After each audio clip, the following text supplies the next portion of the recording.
Академик, поэт, публицист, лауреат многих литературных премий. Прошло 98 лет со дня рождения писателя Нафи Джусойта. Он оставил глубокий след в современной литературе, а его имя навсегда вписано в славную плеяду величайших личностей Осетии. Нафи Григорьевич родился в Кударском ущелье Южной Осетии. Уже с детства проявлял интерес к творчеству и писательской деятельности. В 1941 году окончил среднюю школу с золотой медалью. Продолжить учебу в высшем учебном заведении ему помешала начавшаяся Великая Отечественная война. Он ушел на фронт добровольцем и до окончания войны служил в добровольческих отрядах. А после войны началась его активная общественная, научная и литературная деятельность. Работал инструктором Юго-Осетинского обкома партии, а также специальным корреспондентом газеты «Заря Востока». Параллельно учился на историческом факультете Северо-Осетинского государственного педагогического института, который окончил в 1949 году. После окончил аспирантуру при Ленинградском институте русской литературы,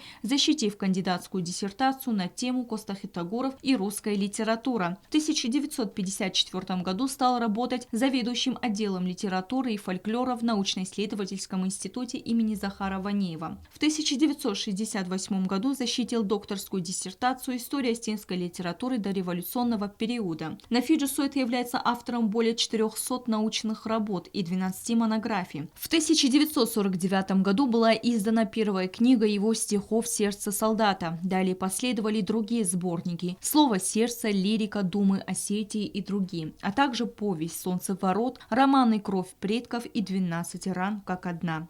Нафи Джусойт является автором словаря литературных терминов. Перевел на осетинский язык русских, украинских, грузинских классиков, в том числе на осетинский язык роман Пушкина Евгений Онегин. Нафи внес большой вклад и в становление независимости Южной Осетии. Он неоднократно избирался депутатом городского и областного советов народных депутатов бывшей Юго-Осетинской автономной области, а также парламента Республики Южная Осетия 2 и 4 созывов. В 1984 году был удостоен ордена «Знак почета СССР». Является кавалером ордена Уасамунга. Всю свою жизнь Нафи Григорьевич посвятил осетинской науке, творчеству и литературной деятельности. Заслуги выдающегося писателя предстоит еще оценить.